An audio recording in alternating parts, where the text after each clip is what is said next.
Most people think a bushcraft knife is just a sharpened piece of steel. They're wrong. In 2026, the game has changed. We aren't just looking for sharp anymore. We are looking for molecular-level edge retention, ergonomic perfection under freezing conditions, and the ability to bridge the gap between a delicate carving tool and a survival axe. If you choose the wrong blade, you aren't just failing a fire prep, you're failing yourself. Today, we are ranking the 20 most elite bushcraft knives on the planet, from the experimental bi-steel tech to the cult legends that refuse to die. We've put these through the gauntlet, 1,000 rope cuts, cross-batoning through seasoned oak, and precision feather sticking.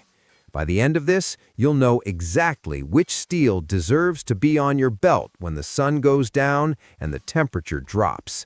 No fluff, no paid promotions, just raw performance. Let's get into the top tier.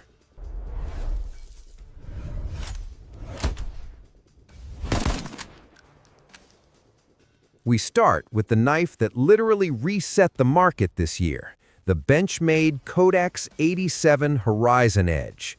For years, Benchmade was criticized for playing it safe. The Codeex 87 is their apology.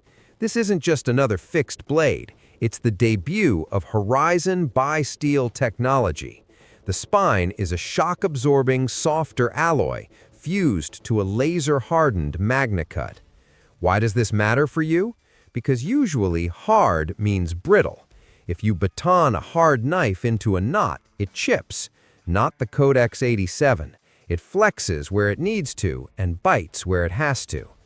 On the handle, we see the 2026 Neurogrip G10.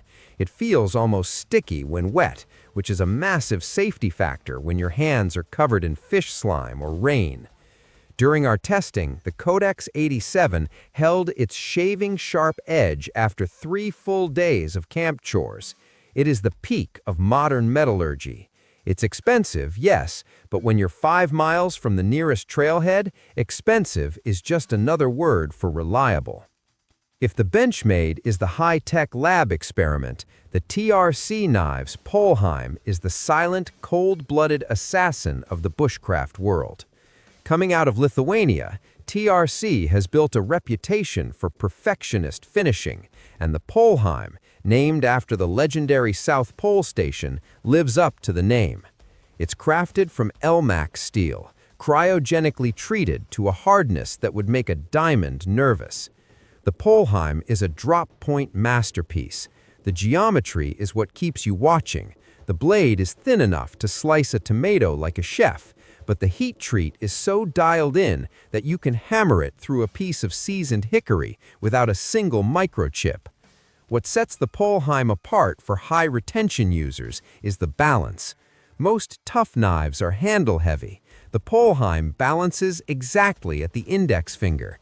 It feels like an extension of your own hand. In our total failure test, we tried to induce a rolling edge by hacking into bone. The result? Nothing. The Poleheim just laughed and asked for more. This is for the person who values precision over brute force. Now we move to the American workhorse, the White River Ursus 45. If you've spent any time in the bush, you know that ergonomics are more important than steel type. If your hand cramps after 10 minutes of carving, the knife is useless. The Ursus 45 is built around the philosophy of the long day. The handle is intentionally oversized with a deep finger choil, allowing you to choke up for fine detail work or grip the back for maximum leverage during a chop. It uses S35VN steel, which many 2026 steel snobs might call old school, but White River's heat treat process brings out a level of toughness that rivals MagnaCut. The 45 in the name refers to the 4.5-inch blade, the Goldilocks length for bushcraft. It's long enough to baton through a 4-inch log, but short enough to allow for surgical control when making trap triggers. In our retention testing, the Ursus 45 didn't just stay sharp, it stayed comfortable. No hot spots, no blisters, no excuses. It's the knife you buy when you're tired of the hype and just want a tool that works as hard as you do.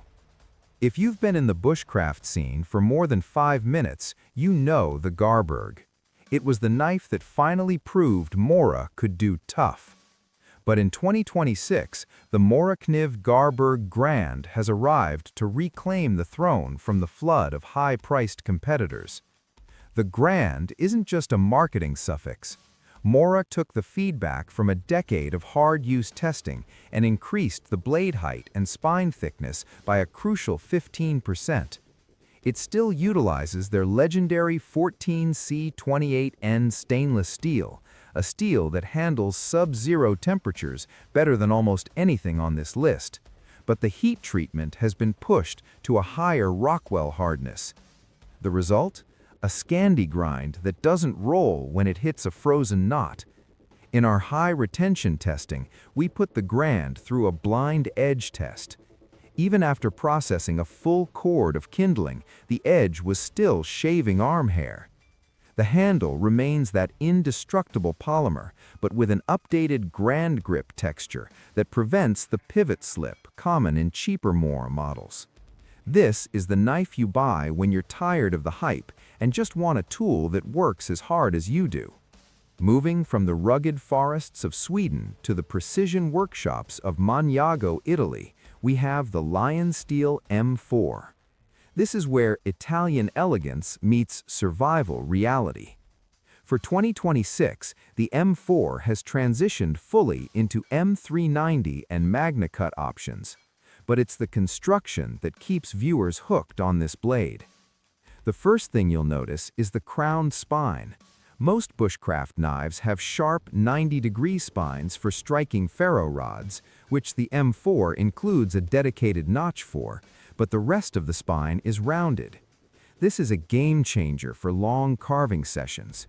When you're putting your thumb on the spine for a chest lever cut, the M4 doesn't dig into your skin. It's the most comfortable hard-use knife we've tested this year. But don't let the beauty fool you. The M4 uses a full tang construction with milled 3D scales that are bolted on with high-tension torque screws. In our stress test, we batoned the M4 through a piece of seasoned oak that was twice the width of the blade. The M390 steel didn't just survive, it emerged with zero visible wear. It's a masterclass in geometry. If you want a knife that looks as good in a display case as it does covered in wood sap, the M4 is your winner. Now let's talk about the scientist's choice. The Spyderco Mule team isn't just one knife, it's a revolving door of experimental metallurgy.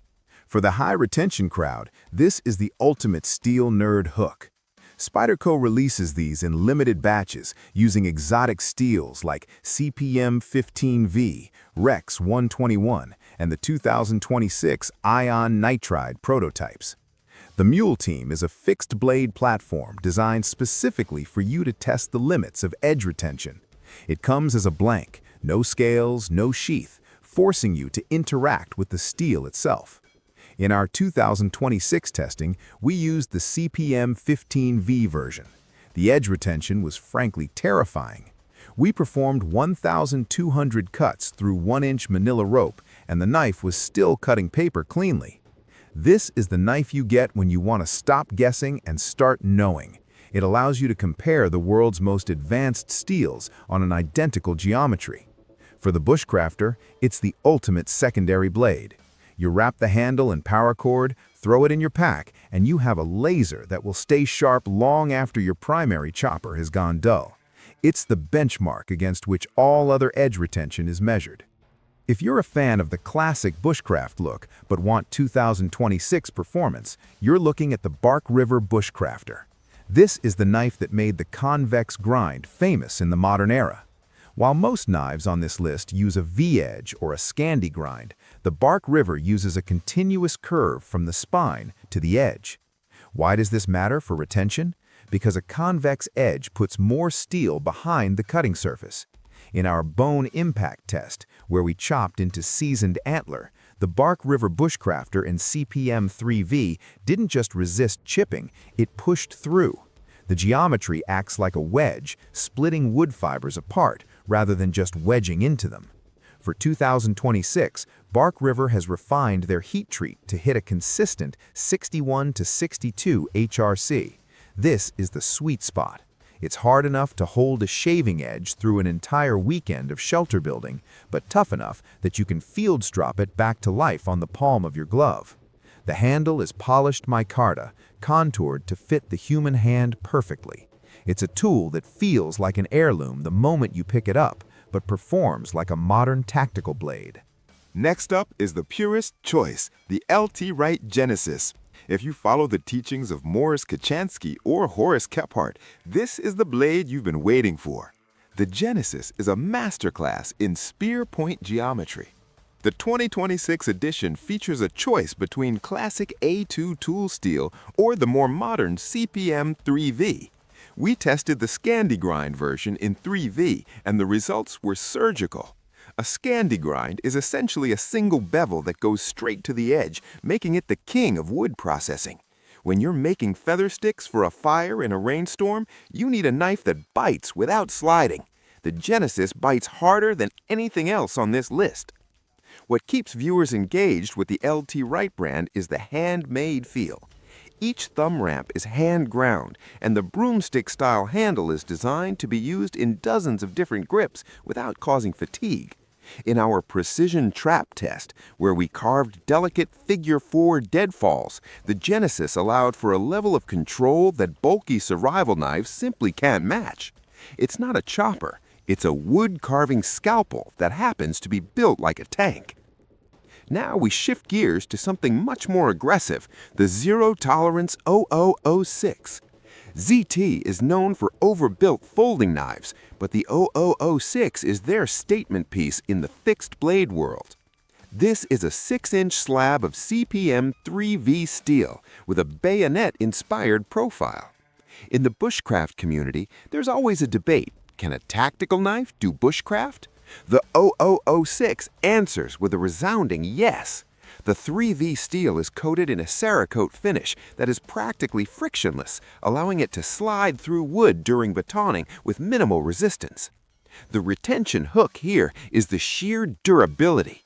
We performed a tip strength test, driving the 0006 2 inches into a pine stump and prying sideways with full body weight.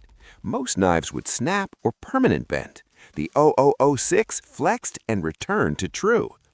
The handle is made of textured G10 with a guard that ensures your hand never slips onto the blade, even in high-stress survival situations. It's heavy, it's loud, and it's arguably the toughest knife on this entire list. If you're the type of person who breaks tools, this is the knife that will finally break you first. We have reached the most controversial knife in history, the Tops Tom Brown Tracker T2. In the bushcraft world, this knife is the ultimate love-it-or-hate-it hook. Designed by survival expert Tom Brown Jr., it looks like something out of a movie, but every curve has a purpose. The T2 is the mid-sized version, crafted from 1095 high-carbon steel with Top's famous traction coating. It features a dual grind, a hollow grind near the handle for carving, and a hatchet-like convex grind at the tib for chopping. In our versatility test, we tried to do everything with just this one tool. We chopped through a 3-inch limb using the weighted front, then immediately transitioned to making fine shavings using the draw knife section on the spine. The retention here isn't just about the steel, it's about the task retention. Because it functions as a knife, an axe, and a saw, you don't lose time switching tools.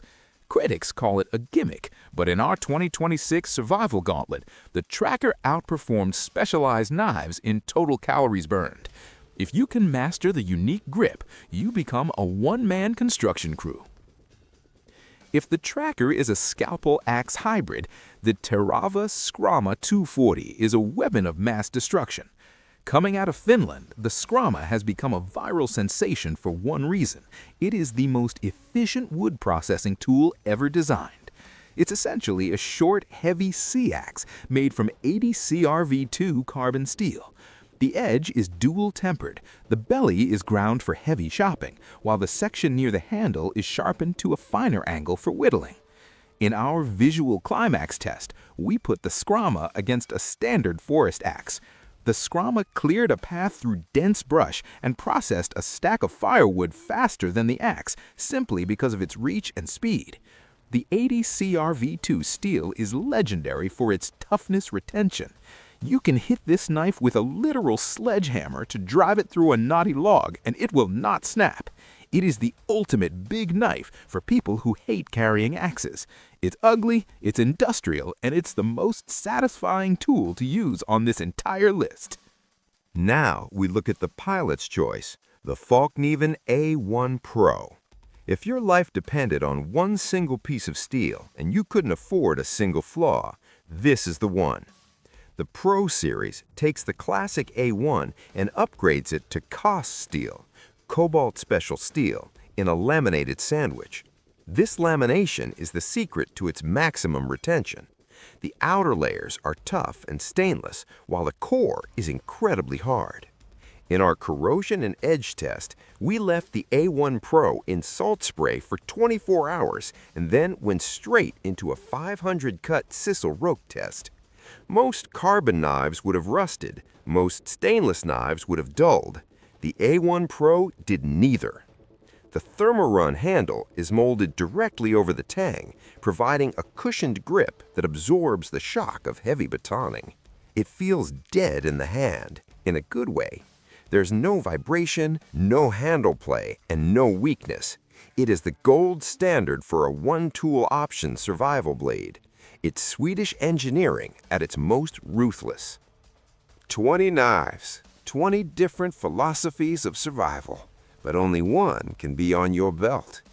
If you want the absolute peak of 2026 technology, the Benchmade Codeex 87 is your winner. If you want a tool that can rebuild civilization after the apocalypse, grab the EC5. And if you want the best performance per dollar ratio in existence, the Morakniv Garberg remains the king. But remember, the best knife in the world is useless if you don't have the skills to back it up. A super steel won't build your fire for you, and a $500 price tag won't carve your notches. Get the tool that fits your hand, get out into the woods, and put it to work. Which of these 20 would you trust your life to? Let me know in the comments. I'm reading every single one to see who prefers the old school carbon over the new MagnaCut wave. Don't forget to hit that subscribe button for more deep dives into the steel that keeps us alive. I'll see you in the wild.